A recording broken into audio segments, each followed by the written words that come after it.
A paz, igreja. Amém. Estão felizes? Que assim como Paulo Ricardo disse, que eu não atrapalho o que o Espírito Santo já está fazendo nessa noite.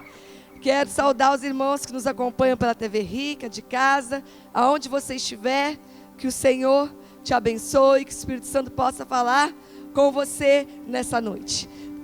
Tenho o privilégio, a honra de comunicar à igreja que uma igreja chamada Nova Vida, que é pastoreada pelo pastor Hilton, caminha com essa casa desde 2016, através do Aljava, sendo cuidado, ele como ministro, pelo apóstolo Eli, pelo apóstolo Cristiano, pela apóstola Leila, cuida da sua esposa. E o Senhor começou uma transformação, literalmente, de dentro para fora, na vida desse homem. E ele, com muita sabedoria, começou a buscar o Espírito Santo e a orar. E por 2 anos ele vem orando e caminhando junto e aprendendo. E ele transicionou no seu interior. Mas ele buscava em Deus a precisão do tempo de transicionar como visão e como casa. E nós temos a casa aqui tem um chamado de Deus para cuidar de ministros de outras vidas. Nós ativamos, após essa casa cuida, envia, e as igrejas continuam na sua visão, no seu ministério. Nós não cuidamos de igreja, cuidamos de vidas, cuidamos de pessoas. Mas essa casa específica, que é aqui em Taubaté, a transição dentro deles foi tão violenta e de forma voluntária, eles começaram a conversar e amadurecer o assunto por muito tempo. E oficialmente, nesse final de semana, nós estivemos lá ministrando uma conferência de 3 dias sobre Taubaté, terra de adoradores. E a igreja do pastor Hilton transicionou oficialmente para sonho de Deus. Então, amém? Aplauda mesmo ao Senhor. Aplauda mesmo ao Senhor. É um povo muito especial, assim como nós. Mas é um homem entregue ao Senhor. Eles têm cuidam de uma casa de recuperação, enfim. São ministros lá que têm dado a vida a favor do reino, de cuidar de vidas. E transicionamos para esse novo tempo. Temos 2 sonhos de Deus aqui agora em Taubaté. Uma mesma visão, um mesmo povo. E ele, Leila, socorre. Ele nos escreveu, ele escreveu, já era. Temos o Ribeirão das Almas, que nós todos já conhecemos, e agora aqui dentro da cidade de Taubaté. E ele escreveu assim: nós entendemos que o Senhor decidiu fechar um ciclo para iniciar outro. Decidimos nós nos sujeitarmos em obediência à vontade do Pai. Ontem encerramos como Nova Vida e iniciamos como Ministério Sonho de Deus. Foi um tempo muito bom que vivemos o Senhor como Ministério Nova Vida. Porém agora uma chave virou. Marcamos nossa saída para entrar em um novo tempo, juntamente com o Ministério Sonho de Deus. Amém? Amém. Amém. Vocês estão muito eficientes. Amém. Nós vamos declarar durante essa noite que Ele vive. E nessa noite o Espírito Santo me comissionou, através do apóstolo Eli, a ministrar. Delícia ver você aqui, Natália Ito. Seja bem-vinda de volta a casa. Nos acompanha sempre da Argentina. A Natália faz medicina e está de férias já aqui conosco. Mas o Senhor me comissionou, através do apóstolo Eli, a ministrar nessa noite a respeito de transição vigorosa. Sobre um período de transição, sobre a chegada de um novo tempo. E isso requer vigor. E é sobre isso que eu vou ministrar nessa noite, que o Espírito Santo possa impartir sobre nós a força e o vigor para nós transicionarmos para os caminhos que Ele quer nos levar, para o seu propósito, para o destino que Ele tem para nós, como casa, como pessoas individuais. E eu quero dar início lá em João 4, 23, só para a gente começar. Diz assim: mas a hora vem, e agora em que os verdadeiros adoradores adorarão ao Pai em espírito e em verdade, porque o Pai procura a tais que assim o adoram. Por que começarmos por aí, né? Esse versículo é lindo. E esse versículo diz quem o Pai está procurando. O Pai está procurando os verdadeiros adoradores. E esses verdadeiros adoradores adoram como? Em espírito e em verdade. Quem estava aqui domingo passado? Prometo que eu não vou pregar sobre verdade hoje. tá bom já, né? Enfim, o Pai procura pessoas que o adoram em verdade. E nós temos aprendido durante todo esse tempo, durante esse ano, e tanto o Senhor tem ministrado conosco, que a verdade é uma pessoa, amém? A verdade é Cristo, e Ele é um conosco, nós somos um com Ele. Então nós somos uma verdade nele. E domingo passado nós ministramos a respeito das nossas posturas verdadeiras, de uma vida de verdade. E hoje eu quero começar falando sobre ser de verdade. E eu esqueci de falar isso domingo passado, mas o Espírito Santo cuida até da nossa memória. Porque é o caminho de eu começar nessa noite. O corpo de Cristo é o ambiente perfeito, seguro, para nós sermos o quê? Uma verdade. E quando falo ambiente seguro para sermos de verdade, é porque aqui é o lugar onde nós podemos abrir nosso coração e as verdades da nossa vida.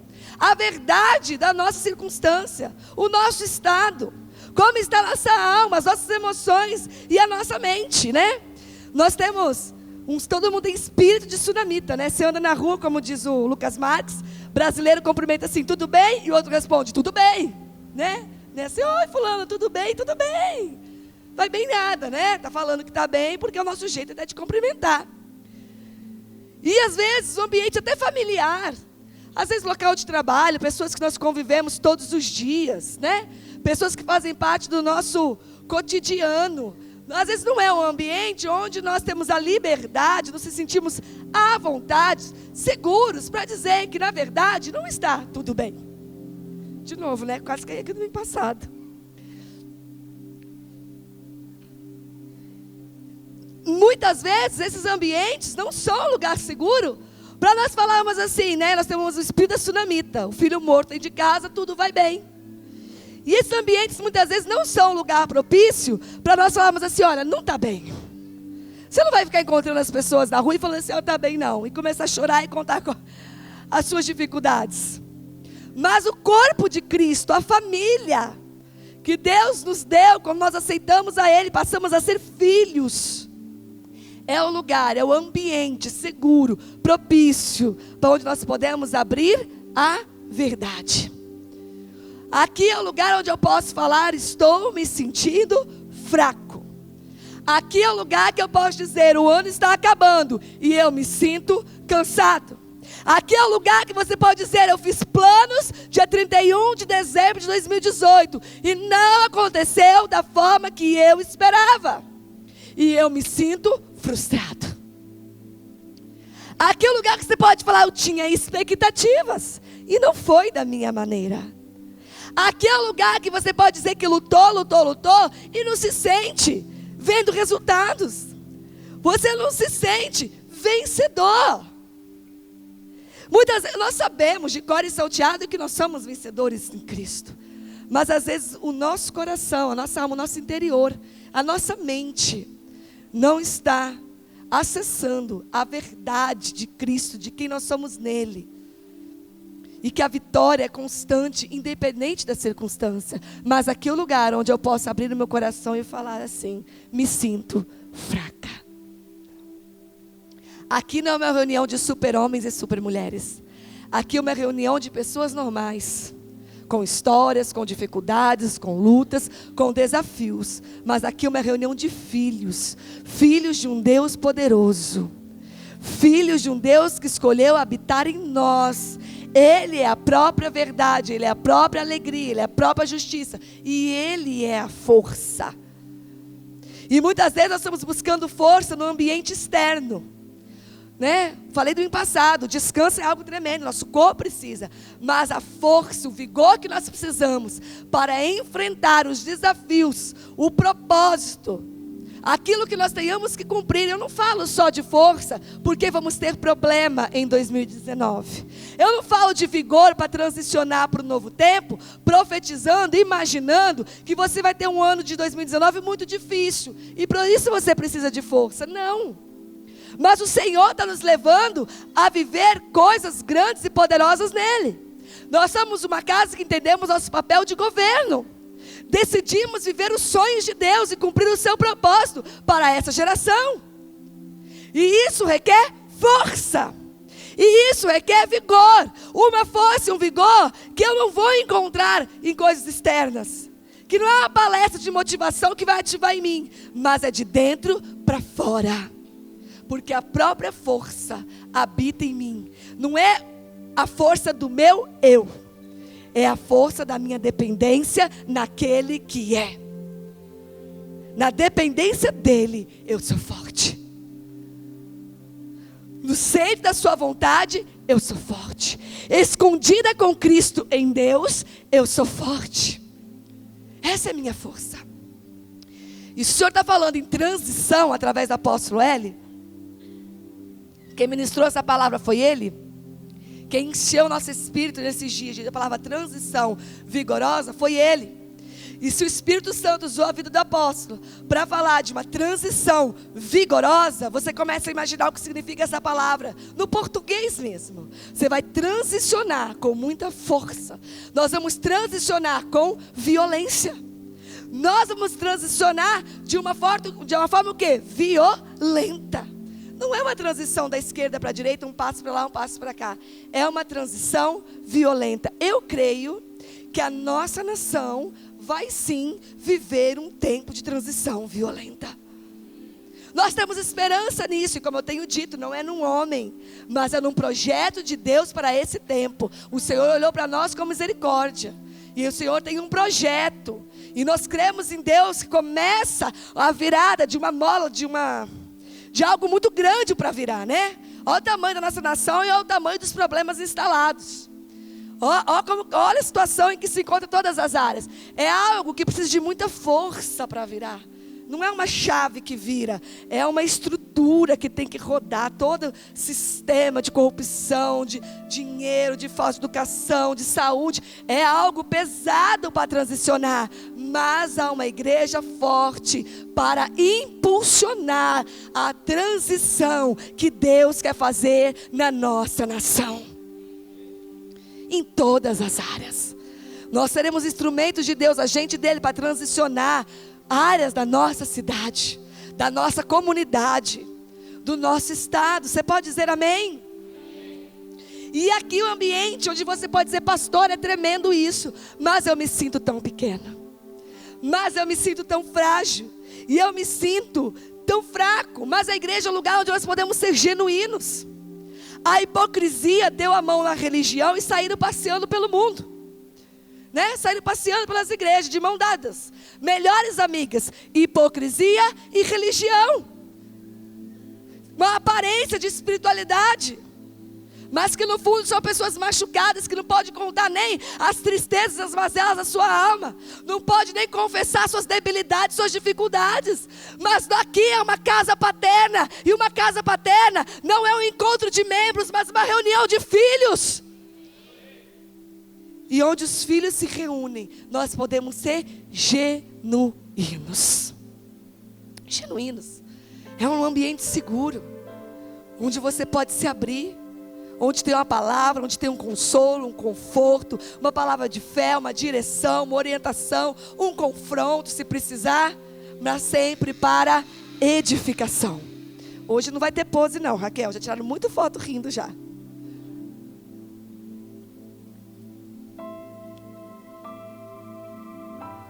Casa paterna é um ambiente perfeito para sermos de verdade. Dei um sorriso para você, perdeu.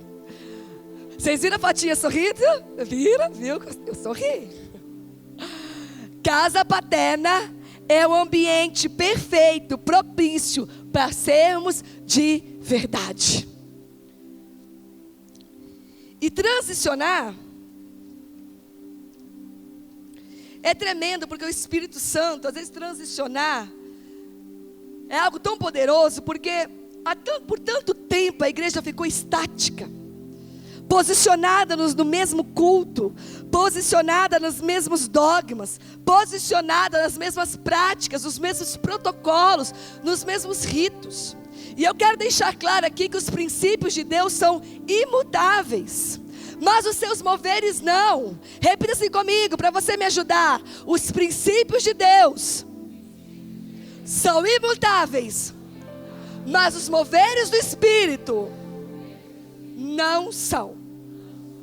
Né? Para cada tempo, para cada geração, Deus se move de uma forma. Então vamos aqui comigo, só para fundamentar, muito rapidamente. Com Noé, Deus estava arrependido de ter feito a humanidade, tamanho o pecado, né? As banalidades do ser humano tinham chegado a um ponto sobre a face da terra, que Deus fala assim, me arrependi, vou destruir a todos. E encontrou um justo, Noé, deu a direção para ele para construir a arca. E aquela arca salvou ele, sua esposa, seus filhos e suas noras, e toda espécie de animais, répteis e aves, enfim, recomeçou a humanidade. Essa foi o propósito, a necessidade de Deus para aquele tempo, para aquela geração. Era um justo que pudesse recomeçar a humanidade. E esse homem foi Noé. Com Moisés a história foi outra. Deus precisava transicionar o povo para uma outra terra, tirar o seu povo do cativeiro, fazer livre os seus. Levantou o quê? Um libertador. Não precisava mais de um construtor de arcas, precisava de um libertador. E forjou esse homem no deserto. Primeiro na casa de Faraó, depois levou para caminhar no deserto por 40 anos e fazer um povo livre. Com Davi, Deus precisava de um rei que fosse um homem de guerra, e forjou ele aonde? De atrás das malhadas, lutando dia após dia com urso e com leões, para defender as ovelhas. Era o rei que Deus precisava naquele tempo, preparado, experimentado na guerra. Para cada tempo, para cada geração, um mover. É nítido que a sociedade hoje, estamos falando isso inúmeras vezes, o maior mal da sociedade hoje é a destruição da família. Foi a quebra dos papéis. É a falta o quê? De pai, de mãe, de estrutura familiar. São pessoas que não têm seus pais, criados sem eles, os pais com papéis distorcidos, que não manifestam um caráter de como Deus é pai, porque não aprenderam, porque são vítimas de um sistema, porque já são vítimas também de uma situação. Mas é fato que a humanidade hoje sofre de orfandade. Falta de referência dentro de casa, de pai e mãe, de geração em geração. Isso foi sendo destruído. A mulher precisa trabalhar tão quanto o homem, deixa sua casa. O homem então, outro não faz mais o seu papel, e a mulher toma o lugar do homem. E o homem então agora não tem mais o sacerdote, e o homem então sai de casa, ele não tem mais que cuidar. Ele então agora adulterar faz parte, não tem problema. Casar, ser fiel, não, eu posso casar, descasar, casar de novo, e vem filho, e vai filho, e junta a família, desfaz família. E deu no que deu. Então hoje, qual que é a radiografia do mundo? Espírito de orfandade, que se ramifica em homossexualismo, espírito de suicídio, ansiedade, depressão, tudo isso fruto de orfandade. Hoje o mover de Deus é a restauração da paternidade. Por isso, casas paternas, porque a nosso entendimento, a nossa revelação de pai é restaurada. E com isso, a nossa revelação de filhos, nós temos nossa identidade revelada nele como filhos. Quando nós temos a nossa questão de paternidade resolvida, restaurada em Deus. Nós sabemos disso, amém? E uma casa paterna é uma reunião de filhos. Filhos que podem ser de verdade. Fala assim comigo: uma casa paterna, uma reunião de filhos. Uma reunião de filhos. Aqui não tem membresia, aqui tem filhos. E como filhos, o Senhor nos chamou, não temos necessidade de sermos filhos. Não precisamos dar a mão para a hipocrisia. Estamos no lugar onde nós podemos ser de verdade. Dia após dia, não é ser de verdade para se estacionar numa verdade às vezes que é um engano, que é um pecado, que é uma situação equivocada. Estamos sendo edificados dia após dia à estatura do varão perfeito que é Cristo. Mas nesse processo nós somos genuínos, somos verdadeiros, amém? Amém? Vocês estão aqui, né? Transicionar é algo tremendo. E eu quero falar sobre essa questão de transição. Entender os tempos. E eu quero aqui, nós estamos falando sobre igreja, sobre tempo, sobre nação e obviamente sobre as nossas vidas, né? Ontem eu dizia isso, ontem eu preguei à noite e falava: Deus não transiciona prédio, Deus não transiciona placa denominacional, Deus transiciona vidas. E transicionando as nossas vidas, Ele está transicionando uma cidade, um estado, uma nação, uma visão. E a transição, ela é algo tremendo, e nós não entendemos os tempos em nossas vidas, faz com que nós fiquemos estacionados na estação errada. A transição veio, o tempo mudou, o calendário de Deus para nós mudou, mas nós seguimos apegados, paralisados, aonde estamos. Ou por não entender os tempos, por não discernir os tempos, ou porque temos medo, dificuldade mesmo com a transição. Sabe o que, antes de ir para a palavra falar de transição, sabe o que acontece? Que nos traz dificuldade para transicionar? A nossa questão da identidade. Porque nossa sociedade liga muito, e a gente absorve isso para nós, liga muito a questão da identidade, o ser com o fazer. Eu vou explicar. Então você precisa chegar ao pessoa e falar assim: Alan, o que você é? Ele fala assim: dentista. Estou dando um exemplo. Jéssica, Felipe, o que você é? Médica. Então nós ligamos a nossa identidade com o que nós fazemos, mas nós não somos o que fazemos. A nossa identidade é o que nós somos como filho em Cristo. Isso define o que nós somos. O que eu faço não define quem eu sou. Eu vou repetir. O que eu faço não define quem eu sou. Isso nos atrapalha a transicionar. Então, às vezes eu carrego o fardo de tudo que eu já fiz.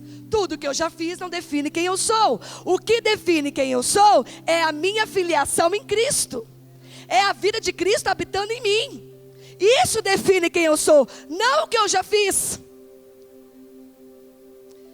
Se eu sei fazer unha e estou trabalhando como manicure, eu não sou uma manicure. Eu estou trabalhando como manicure, mas isso não é a minha identidade.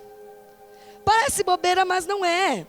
Você pega pessoas que passam anos numa fábrica, numa linha de produção, e de repente perde o emprego, não sabe mais o que fazer da vida, porque aquilo virou a sua identidade. Pessoa que trabalha muitos anos em banco, fica perdido quando sai do mercado, que sai de uma instituição bancária. Porque estava inserido no que você é? Bancário.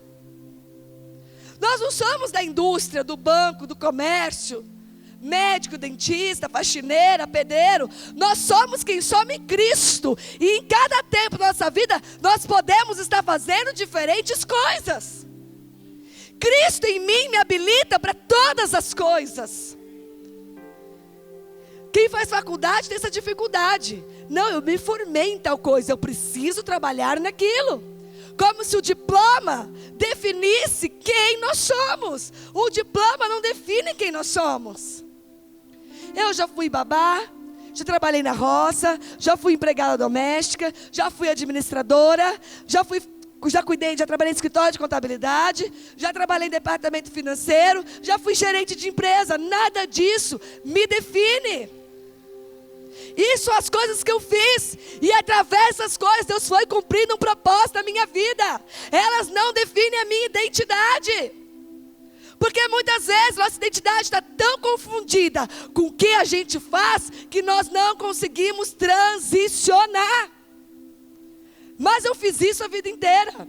Eu adorei ao Senhor a vida inteira, assim. Eu cultuei a Deus assim. Eu entendi que isso era o certo. E eu não consigo transicionar. Eu fiz isso a vida inteira. Como agora eu vou fazer outra coisa? Não, assim, era assim que minha mãe fazia, assim que vovó fazia, e é assim que eu faço. Isso nos traz dificuldade em transicionar. Nós não somos o que fazemos. Durante uma vida, uma história de uma pessoa, ela pode fazer tantas coisas. Há tanta capacidade de Deus em nós. Há tantos tesouros escondidos em nós, através de Cristo. Há tanta habilidade em nós. E essas habilidades podem ser desenvolvidas em cada tempo para um propósito. Num tempo você pode saber ser bom em bater a estaca da arca. Em outro tempo você pode precisar derrubar gigante. Em outro tempo você pode precisar passar o mar a pé enxuto. Em cada tempo o Senhor dá as suas ferramentas. Em cada tempo nós temos que estar ligados naquilo aonde Deus nos quer. Nós somos instrumentos de Deus aonde nós vamos. E nós precisamos discernir o propósito e os moveres de Deus. Olha para o seu irmão e fala assim: irmão, estamos transicionando. Estamos transicionando. E às vezes a gente está numa situação que a gente precisa, né, de uma porta, e a gente manda currículo para todos os lugares onde a gente já fez aquilo. A minha experiência naquilo, a gente não se vê mais habilitado para nada. Eu sou soldador e vou procurar emprego a vida inteira de soldador. Mas você pode ser tantas coisas. Temos tantos testemunhos aqui na casa, tanta gente que faz coisas tão diferentes. Eu vejo o Tom e a Nayara empreendendo, limpando, né, sofás. Vejo o pastor Tiago e a Flávia com a empresa deles de lavagem de carro, né? Mas é uma lavagem especial, algo diferente, enfim. Não é o que ele fez a vida inteira, não é tradição de família, não herdou o negócio do pai. O Espírito Santo gerou no coração dele e vai fazer um curso do nada. E hoje está empreendendo e indo bem no seu negócio. Nós não somos o que fazemos, nós somos plenos em Cristo. Nós não somos o que fazemos. A nossa identidade está revelada nele, e nele nós podemos fazer o que ele nos propor. Amém? Isso facilita o nosso entendimento de transição. Não é? Eu não estou apegada àquilo que eu entendo que no Espírito eu posso ser tantas coisas, fazer tantas coisas, e nada muda a minha identidade. E sabe, na Bíblia, não vou ler para a gente não alongar, mas na Bíblia fala de transição, de momentos que pessoas não entenderam a transição. E eu quero ler aqui um só para mostrar o cuidado do Espírito Santo conosco no momento de transição. Porque muitas vezes nós não entendemos o que Deus está fazendo. Nós sabemos a história de João Batista, por exemplo. João Batista, o profeta, chamado por Deus para quê? Para anunciar a vida do Messias. E estava lá cumprindo o papel dele no deserto. E qual era o papel dele? Pregar a chegada do reino de Deus. Estava prestes à anunciação do Messias, que já estava encarnado na terra. E ele ficava no deserto ao lado do Rio Jordão dizendo: raça de víboras, pecadores, é chegado o reino de Deus, se arrependam. E os que se arrependiam eram batizados. E um dia ele batizou o próprio Jesus. E a pomba declarou, o céu se abriu e declarou: eis meu filho muito amado, em quem eu me comprazo. Aí anunciou que o Messias estava ali. E aí o Messias, Jesus, começou o seu ministério. E Jesus começou a pregar, expulsar os demônios, curar os enfermos e fazer discípulos. E aonde ficou João Batista? João Batista se tornou um dos discípulos de Jesus? Sim ou não? Não! Ele não transicionou, o reino chegou. E ele continuou anunciando o reino, que já estava chegado. Ele não entendeu o mover profético, que até um tempo ele anunciava a vinda de Jesus, que o reino estava chegando. Mas até naquele dia do batismo de Jesus, onde Deus revelou que aquele era o Filho de Deus, a partir dali ele tinha que seguir o Messias. Mas ele ficou onde ele estava, fazendo a mesma coisa.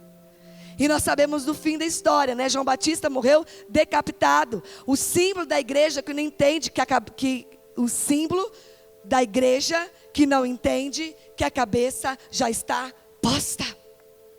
Um corpo sem cabeça. A cabeça já estava. Jesus Cristo já estava. Já estava pregando, já estava curando, já estava anunciando, ministrando as boas novas. Mas a sua cabeça foi cortada como símbolo profético de uma igreja que não discerne nos tempos e não entende que a cabeça já estava ali. Não entende que agora tem uma mente que governa, um Espírito Santo que governa os tempos. E justo João Batista, filho de quem? O nascimento de João Batista já foi uma grande transição. Um silêncio de anos da parte do Senhor, sem profetas falarem na terra. E Zacarias e Isabel, os velhos de idade, não podiam ter filhos. E diz a palavra que um dia Zacarias, como sacerdote da época, entrou no lar para adorar a Deus, e o povo esperava do lado de fora, toda aquela, que sabíamos como os sacerdotes se moviam. Entrou para cumprir as suas funções sacerdotais, e demorou a voltar. E lá dentro, onde ele estava, lá no Santíssimo, adorando ao Senhor, a palavra diz que um anjo apareceu e falou assim: olha, sua mulher vai ter grávida, você vai ter filhos. E seu filho, de forma resumida, vai se mover no espírito e no poder de Elias. Ele vai anunciar a chegada do reino de Deus. E aí o anjo disse: porque você não está me entendendo, eu vou te deixar mudo, e você não fala mais a partir desse momento. E ele anunciou para as pessoas o que tinha acontecido e ficou mudo. Porque Zacarias, e o anjo disse, vai se chamar João. Zacarias, como sacerdote, o seu filho obrigatoriamente seria um sacerdote, receberia o seu ministério. Só que do ventre de Isabel sairia o quê? Um profeta, para anunciar a vida do Messias. E como ele não pôde entender, ele passou toda a gestação de Isabel mudo. O dia que nasce, resumidamente, João Batista, as pessoas falam agora é o nome de falar o nome dele. E vão lá: Zacarias, como é o nome do seu filho? E ele pega uma tábua e escreve João Batista. Ele havia entendido. 9 meses calado, só ouvindo a Deus, para entender o propósito do seu filho. E ali, nesse momento, a boca dele abre, a língua volta a falar. Sabe o que o Espírito Santo nos ensina aqui? Que quando nós não entendemos os moveres de Deus, nós permanecemos calados, ouvindo o seu Espírito. Porque a murmuração rouba o processo. A murmuração rouba o projeto. Quando nós estamos no meio de uma transição e não estamos entendendo e discernindo, nós vemos o quê? Um caos. Porque transicionar muitas vezes tira as coisas do lugar. Sair de uma posição e ir para outra mexe com as coisas, nos tira da zona de conforto. E muitas vezes nós não entendemos. E não entendemos, temos uma tendência a reclamar e a murmurar. Está difícil, não está do jeito que eu queria, mudou para pior. Mas não era isso que Deus ia fazer. Como que agora eu estou assim? Porque parece que eu andei para trás, parece que ficou tudo mais difícil. Estava tudo mais calmo, estava tudo mais cômodo. E a murmuração rouba o nosso caminho até o projeto, até o destino que Deus tem para nós. Quando nós não entendemos o que Deus está fazendo, nós precisamos entender o poder do silêncio, no sentido de não murmurar. Óbvio que você está numa casa paterna, óbvio que você vai vir se aconselhar, óbvio que aqui você pode ser de verdade, mas a nossa boca não pode ser instrumento de murmuração no meio da transição. Nossos lábios não podem ser instrumento de murmuração em meio à transição. Amém? Se Deus está falando que nós não somos o que fazemos, creio que tem pessoas neste lugar que vão passar a fazer coisas que jamais imaginaram, que não estavam no seu projeto humano, que não estavam no seu plano humano. E transicionar requer força. Repita assim comigo: transicionar requer força. E agora então nós vamos caminhar para a força, para essa transição vigorosa. Tem uma passagem linda na Bíblia, Joel capítulo 3, versículo 10. Eu creio que vocês sabem. Será que eu marquei? Marquei, ó. Joel 3:10, um versículo só. Forjai espada das vossas relhas de arado e lança das vossas podadeiras. Digo fraco, eu sou forte. Esse versículo é lindo. Esse versículo diz assim: forjai espada dos vossos arados e lança da vossa podadeira. O que está dizendo? Arado e podadeira eram os instrumentos de trabalho deles. É a mesma história da Sísera, né? De Jael, né? Que matou com os instrumentos que ela tinha em casa, né? Aquela pregação que nós fizemos aqui. Mas com as palavras pastora, eu não tenho força para uma transição. O novo ano está chegando. E há muita esperança. Mas me falta o quê? Motivação de dentro para fora. Me falta vigor. Me falta estrutura. Me falta vigor para cumprir o que Deus está falando. Eu me sinto cansado. Eu não me sinto mais acompanhando o ritmo das coisas, dos tempos, do que Deus está propondo para as nossas vidas. Eu não me sinto mais acompanhando esse projeto. E aí a palavra diz: qual é a sua podadeira? Qual é a sua podadeira? Qual é o instrumento? Qual é a sua habilidade? O que Deus já te deu? Qual é o que Deus pode transformar numa arma na sua mão? Não é algo externo, mas é algo que já está dentro de você. Está dentro da sua casa. Faz parte da sua vida. São suas habilidades, os tesouros escondidos, as riquezas encobertas que Deus depositou em você. Forjai lanças disso. Forjai espadas disso. Se a sua podadeira no dia a dia é uma sala de aula, faça disso a sua espada e corte ali os espíritos satanistas da vida daquelas crianças e ministre sobre a vida deles uma nova perspectiva. Se a sua podadeira é sua habilidade, seu trabalho, é advocacia, promova a justiça. Se você é da área de saúde, seja excelente, seja justo, seja um instrumento de bênção, de justiça. Promova a saúde a quem o Senhor te confia. Qual é a sua podadeira? Pastora, mas eu não sei fazer nada. Pastora, mas eu não sou soldado de guerra. Eu não estou transicionando para o futuro com perspectiva nenhuma. Você está sim, meu amado.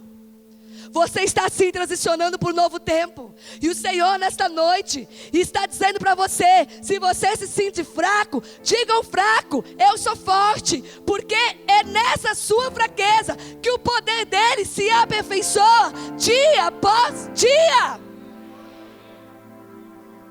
Era a nossa fraqueza. E tem um versículo lindo que explica isso. Vai comigo em 2 Coríntios 12. Esse versículo também vocês conhecem, mas ele é lindo demais.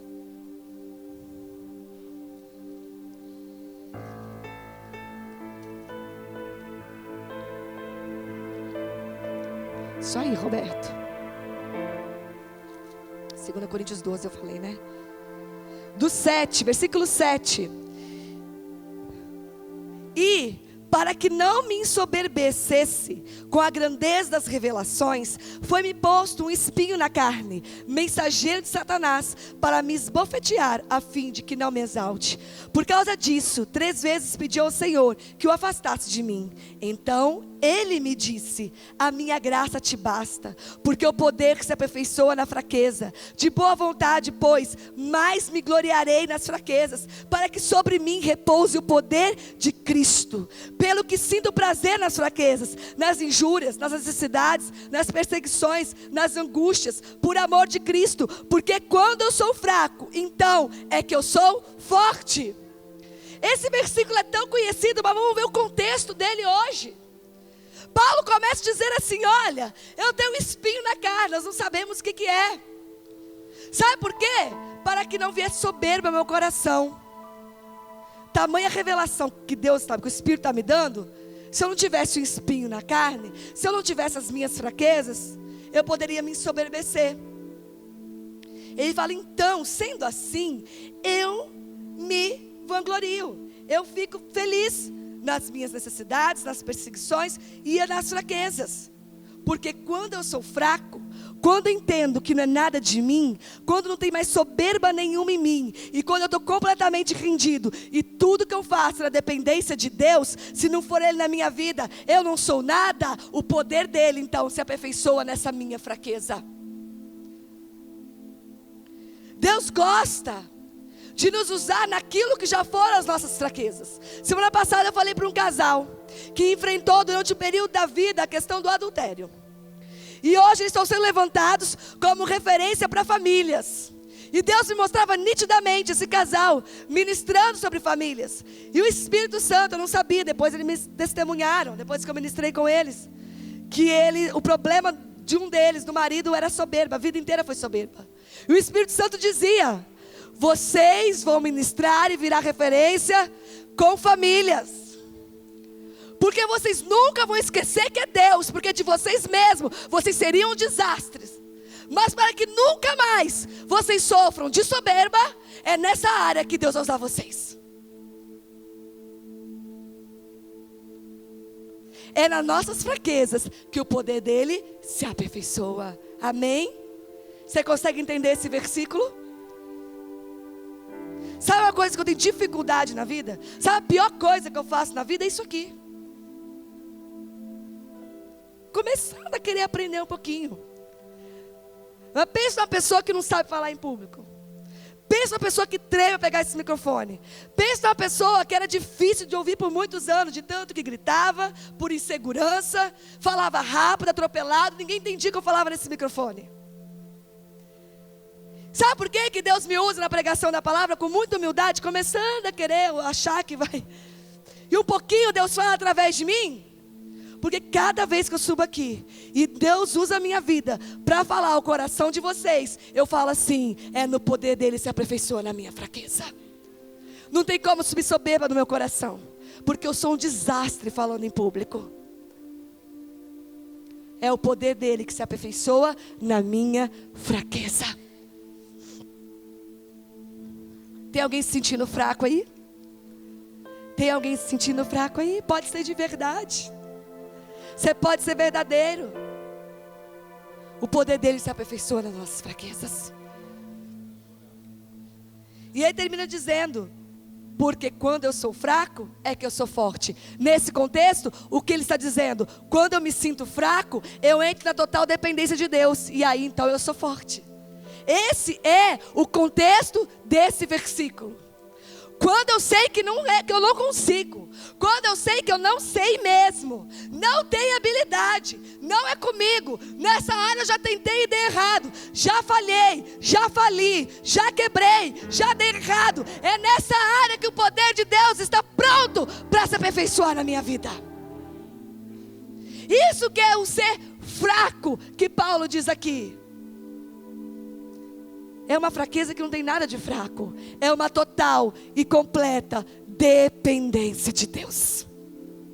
Quando você faz algo, por mais desafiador que seja, na total e completa dependência de Deus, o poder dele se aperfeiçoa na sua fraqueza. Não tenha medo de transicionar para onde Deus quer te transicionar. Não tenha medo de mudar. Não tenha medo de ousar. Não tenha medo de dar passos, porque o poder dele vai se aperfeiçoar na sua fraqueza mesmo. Isso não é autoajuda. Não estou dizendo que você é forte. Eu estou dizendo que a força habita em você. Eu estou dizendo que aquele que é a própria força é um com você. E eu estou dizendo que você é fraco mesmo. E em muitas áreas você é muito fraco. Mas é ali que o poder de Deus vai se aperfeiçoar dia após dia na sua vida. Entende a diferença de autoajuda? Não estou falando para você acordar de manhã, olhar para o espelho e falar: você é o cara. Já participei de muita palestra de autoajuda por causa de trabalho. Não é assim? Você é bom. E mexe com a sua autoconfiança. Não, nós não somos autoconfiantes. Nós somos dependentes de Deus. Quem pode repetir isso comigo?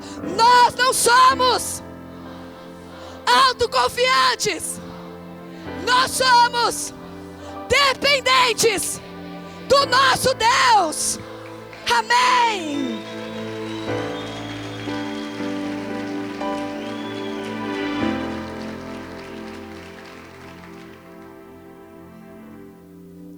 E nesse lugar de dependência nele, não tem outra coisa que nós possamos a fazer a não ser dar glória e honra a ele. Meu amor, como você, né, minha amiga, como você está arrebentando. Que dentista que você é, Samira. Olha, que médica que você é, Natália. Jéssica, você é a melhor médica de Taubaté, porque da Argentina é a Natália. Não tem outra coisa, no lugar de dependência não tem outra coisa que você possa dizer a não ser glória a Deus. Glória a Deus. E não é um glória a Deus da boca para fora, porque falar glória a Deus todo mundo fala. Você vai falar com uma pessoa que está indo bem numa coisa, não, é porque Deus. Mas muitas vezes o Senhor, o Deus do coração daquela pessoa é mamão. Serve a riqueza, serve ao dinheiro. É um glória a Deus genuíno, de quem está em uma total dependência de Deus. E sabe que tudo que Deus glorifica na vida dele é para voltar para o reino de uma forma ou de outra. É para se reverter para o reino, é para o propósito. Isso é o dar glória a Deus. É assim que os fracos dão glória a Deus nas suas vitórias. A Bíblia diz que Deus usa as coisas que não são para confundir as que são. É exatamente isso. Olha para você mesmo e fala assim: você é o que não é. Você é o que não é. E Deus usa os que não são para confundir os que são. Deus usa os que não são para confundir os que acham que são. Deus usa os loucos mesmo para confundir os sábios, porque os loucos e os que não são dizem glória a Deus.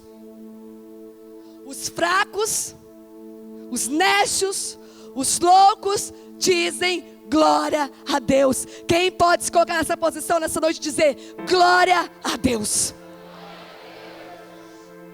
Fala com todo o seu espírito, porque o Pai procura verdadeiros adoradores. Um povo que não serve a mamão, que não confia em carros e cavalos, mas o Deus da sua salvação. Repita comigo assim: glória a Deus. É assim que os fracos adoram, entendendo da onde vem a glória, da onde vem a bênção, aonde vem a capacidade. Eu desço desse púlpito, e se você falar para mim assim: pastora, Deus falou comigo através da sua vida, eu só posso dizer glória a Deus. Não tem outra coisa que eu posso dizer. Deus é bom, né, minha irmã? Deus é bom, meu irmão. Não tem outra coisa para dizer, porque eu não sou nada. Eu vim de tradição, eu vim de religião. Eu era idólatra. Eu era pecadora mesmo. E hoje o Senhor me chama como ministra do Evangelho, como pastora dos seus filhos. Só me resta dizer glória a Deus. Glória a Deus.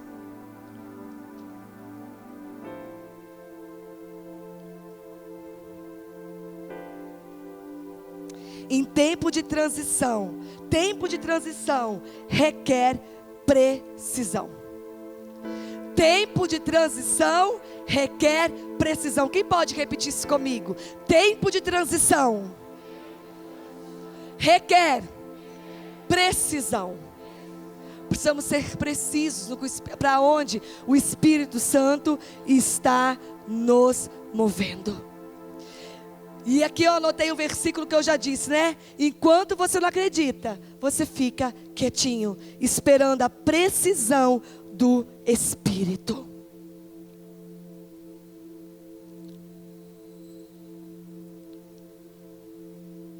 Vai comigo no Evangelho de Lucas.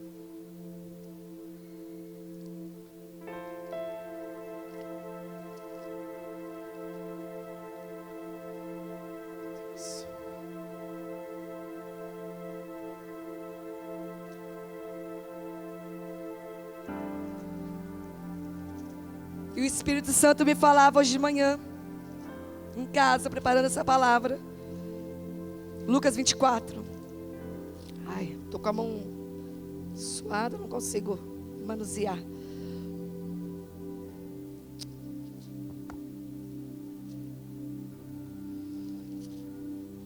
Em Lucas, Evangelho de Lucas, capítulo 24, a palavra, o Espírito Santo me dizia que essa força que está em nós está no poder do Cristo ressuscitado. E eu quero falar sobre isso. Eu sei que nós já falamos, vocês sabem. A força está em nós, é Cristo em nós, não é? Mas eu quero falar do Cristo ressuscitado. Eu quero ministrar sobre nossas vidas essa noite, que Ele vive. Que a nossa força está, porque Ele não está no madeiro, nem no crucifixo. Porque Ele não é um Deus morto, mas Ele é um Deus de vida, porque Ele vive. E tem um versículo na Bíblia lindo, lá em Lucas 24:5 diz assim: Jesus já tinha morrido, e foram procurar ele no sepulcro lá. E diz assim, versículo 2: e encontraram a pedra removida do sepulcro, mas ao entrarem, não acharam o corpo do Senhor Jesus. Aconteceu que, perplexa a esse respeito, apareceu-lhes 2 varões com vestes resplandecentes. Estando elas possuídas de temor, baixando os olhos para o chão, eles lhe falaram: por que buscais entre os mortos ao que vive? Ele não está aqui, mas ressuscitou.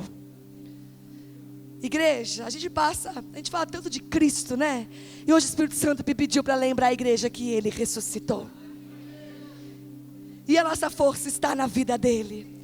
Porque o Deus que habita em nós não é um espírito morto que paira, não. É um espírito de alguém que ressuscitou. E aí, o anjo diz assim: por que vocês estão procurando? Essa frase que eu quero, deixa eu repetir exatamente.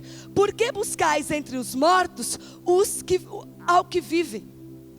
Por que buscais entre os mortos aquele que vive? E o Espírito Santo falava comigo hoje: por quantos anos da minha vida eu buscava entre os mortos aquele que estava vivo? E colocamos Deus no mesmo patamar dos mortos. E adoramos imagens de mortos. E um Deus crucificado morto. Com todo respeito. Mas Ele vive. Não precisamos mais procurar aquele que vive entre os mortos, porque eu procurei e não encontrei. Mas um dia Ele me alcançou e Ele me disse que Ele vive. E Ele então pôde me dar uma nova vida. Não procura entre os mortos. E muitas vezes nós não encontramos vida. Olha para mim. Olha para mim. Sabe por que a gente está dentro da igreja e muitas vezes não encontramos vida? Porque muitas vezes nós estamos procurando vida no meio daquilo que está morto. Eu estou na igreja, eu amo a Cristo, mas eu não entendo a minha condição de ser uma com aquele que ressuscitou. Deus vive, Cristo vive, Ele é vivo. Por isso Ele te escuta, por isso Ele te responde, por isso Ele fala com você, por isso Ele move os seus dias, por isso é Ele que está transicionando, por isso Ele não te esqueceu, por isso Ele não te abandona, porque Ele vive, Ele ressuscitou, Ele habita em nós. Há poder na ressurreição. Olha, repita comigo assim: há poder na ressurreição. Ele é vivo e nele nós vivemos. Só que muitas vezes estamos em Cristo, estamos na igreja, mas estamos aqui como aquelas mulheres, procurando algo que vive no meio que está morto. Eu quero vida na minha área sentimental da minha vida, mas eu busco um relacionamento no meio daqueles que estão mortos. Eu quero vida na minha vida financeira, mas eu continuo me comportando como os ímpios, sendo infiel.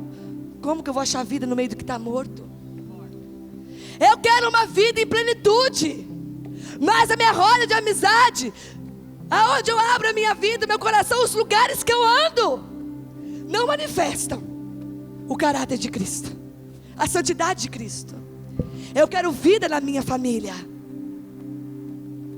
mas eu busco satisfação, prazer sexual na internet, na pornografia, no meio daquilo que está morto. Não tem vida no meio do que está morto. A nossa força está no Cristo ressuscitado. Não procure vida no meio do que está morto, porque você não vai achar. Quando uma pessoa está mal com Deus, uma pessoa começa a trilhar um caminho de desviar, a primeira coisa que ela faz é se ajuntar com o morto. Ela sabe quem está desviado, ela sabe quem está falando mal da igreja, e vai lá ligar para aquela pessoa, vai visitar aquela pessoa, vai voltar a ter um relacionamento com aquela pessoa, porque ela vai atrás dos mortos, porque ela está morrendo. Morto procura morto. Vivo, quando encontra com morto, é para a ressurreição. É para a ressurreição.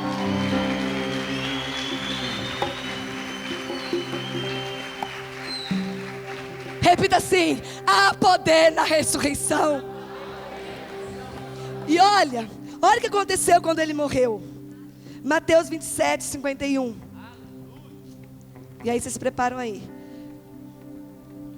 Mateus 27, 51. Ele morreu, não morreu?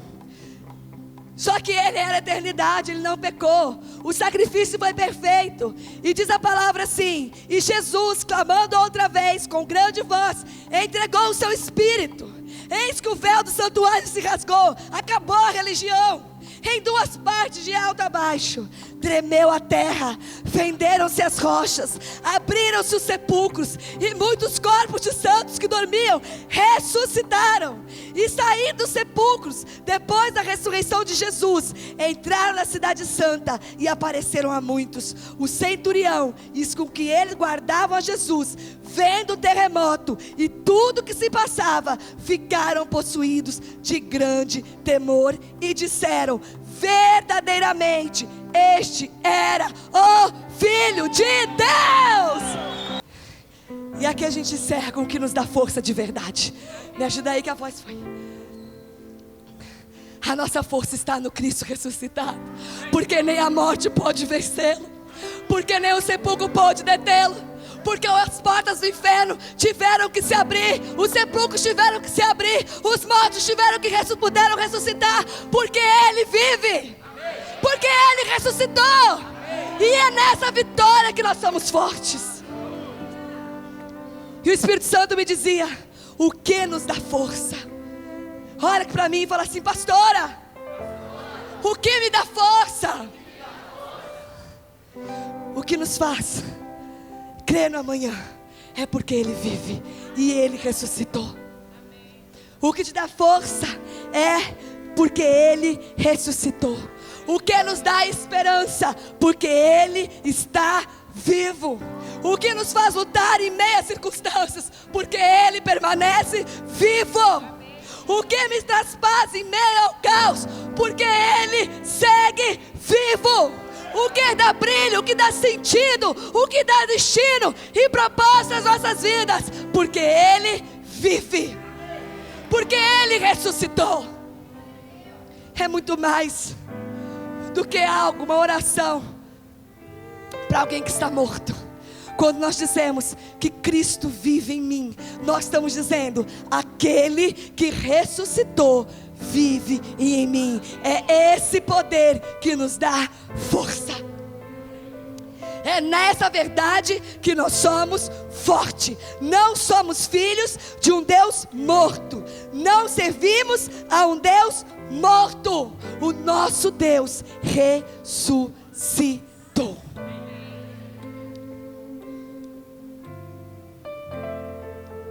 O problema é que muitas vezes, eu não vou mais me alongar, mas seguimos apaixonados por aquilo que está morto, e já somos filhos de um Deus vivo. Somos filhos de um Deus vivo, mas temos muitas paixões por muitas coisas que já estão mortas. Uma delas, o dinheiro. Muitas vezes somos filhos de um Deus vivo, mas optamos em continuar servindo ao Deus das riquezas, e o dinheiro nos governa. Somos filhos de um Deus vivo, mas estamos servindo, estamos apaixonados por algo que está morto. E eu quero encerrar aqui. E eu quero que vocês vão na força, por favor. Nós vamos ler juntos João. Enquanto vocês vão abrindo João capítulo 11, eu vou dizer algo que o Espírito Santo me disse para encerrar.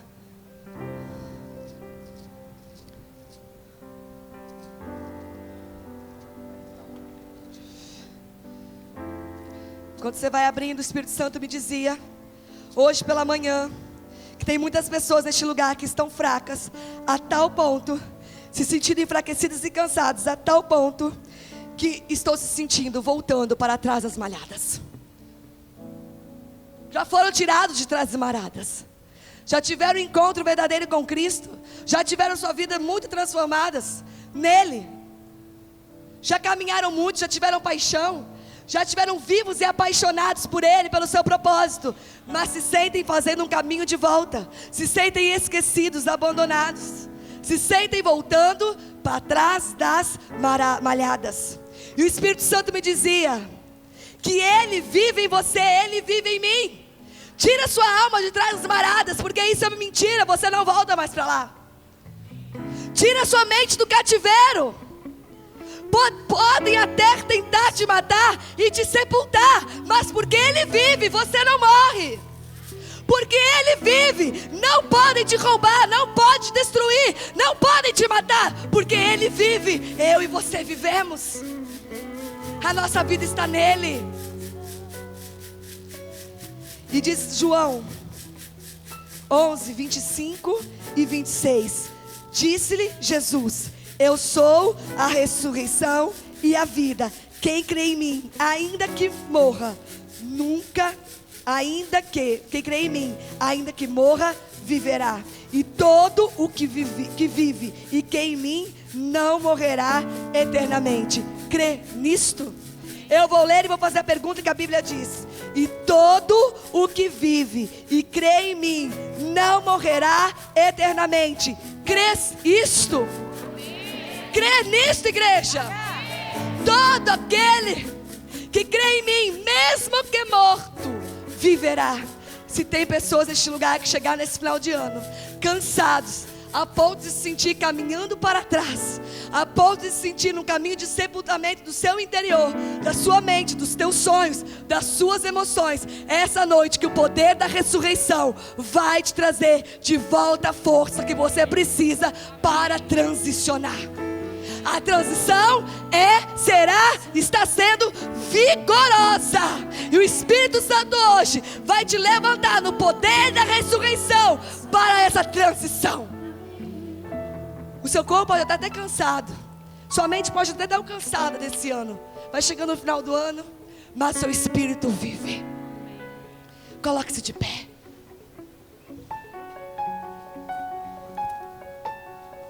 E nós vamos ministrar novamente essa canção. Debaixo daquilo que o Espírito Santo falou conosco nessa noite. Nós vamos cantar em outra perspectiva. A força está naquele que ressuscitou. A morte, o sepulcro, as dificuldades, as lutas, os desafios, o ano difícil não puderam me sepultar.